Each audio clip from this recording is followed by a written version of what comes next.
The big game on Saturday afternoon in college football was the Texas Longhorns visiting the Big House to battle Michigan. So let's break down this SEC versus Big Ten showdown with a college football enthusiast and journalist. His name is Jack Stern, and he joins me now.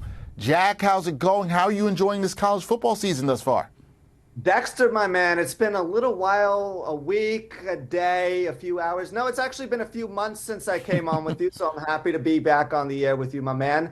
But what a week it's been so far, right? I mean, it's only been a couple of hours. It is only 4:25 Eastern time, but we've already had some really good games. Oh, yeah.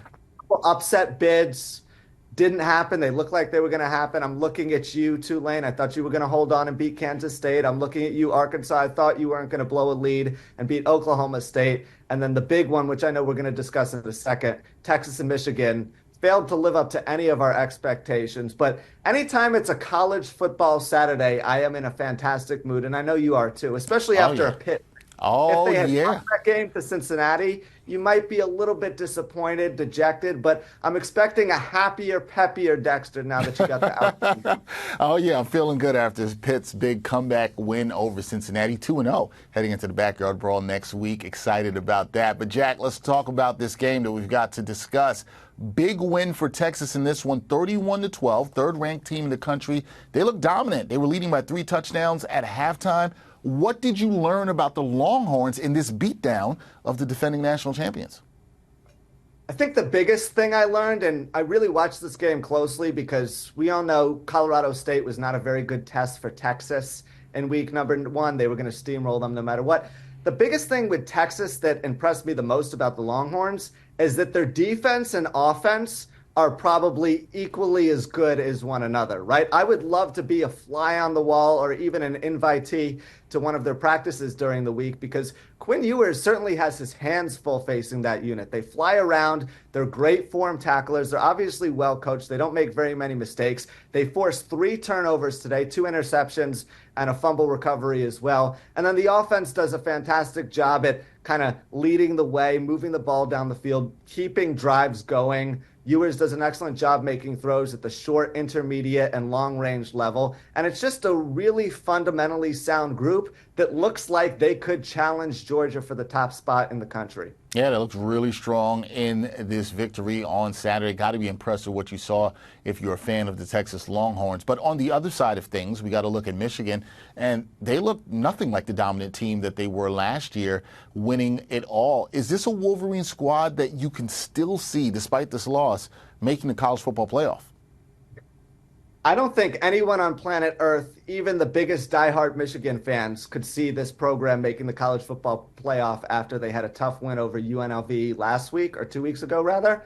Now I think an even smaller demographic can see them making a run at the playoff. Look, I think the thing about the Michigan Wolverines, for better or worse, is they feel like they can win no matter who's coaching, no matter who's playing. And unfortunately, in the sport of college football, where there's a ton of turnover and these rosters are changing pretty largely on a year-to-year basis, that's just not the case. Sharon Moore had a he had huge shoes to fill coming into Ann Arbor to be the head coach. I know he won a couple of games last year when Harbaugh was serving a suspension, but I mean, that was a pretty easy job, all things considered, when he had such a good roster. But he doesn't have any stability at the quarterback position with Will Warren and Alex Orji obviously sharing snaps. The unit is just not really ready to play, and the group is just not energized they were last year. Are they suffering from a championship hangover? Perhaps. Obviously, they lost J.J. McCarthy and Blake Corum, who was the back who kind of led the way on the ground last year, but they haven't been able to adequately replace them. Donovan Edwards hasn't really been the anchor in the run game that you thought he was going to be coming into the season, at least not yet. They have faced a couple of good defenses, but this is a group that looks like they're going to probably be lucky to win 8 or 9 games. Save going to the college football playoff and that discussion for another day, because I think this team is going to really struggle in a challenging Big Ten schedule. Yeah, but Michigan fans, at least they're happy. They saw them win a championship last year.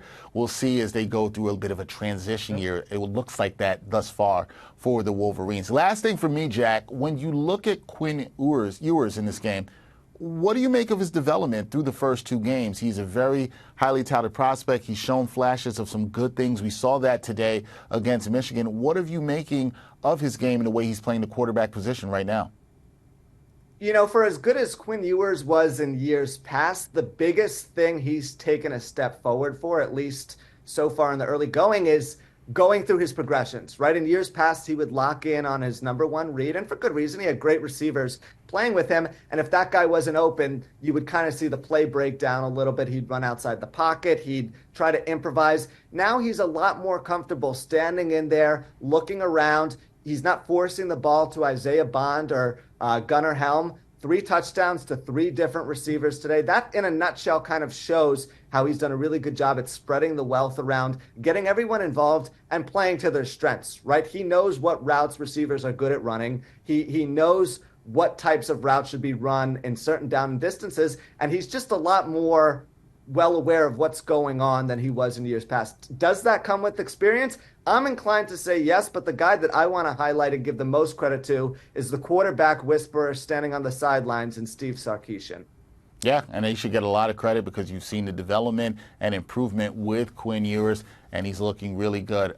A big win today for the Texas Longhorns at the Big House, defeating Michigan 31-12. Very impressive statement win for the third-ranked team in the nation. That is Jack Stern, CBS, I would say, not CBS, but a college football enthusiast and reporter doing a great job across the board. Jack, always a pleasure to have you on. Always a pleasure to talk some college football with you. Thank you, sir.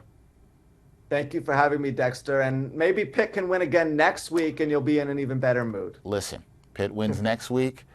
I don't even know what I might do. I'm just saying, yes, I'll be in a fantastic mood, and I'll be very happy. And I appreciate you for wanting me to be in a good mood. I appreciate that about you, Jack. Thank you so much, man.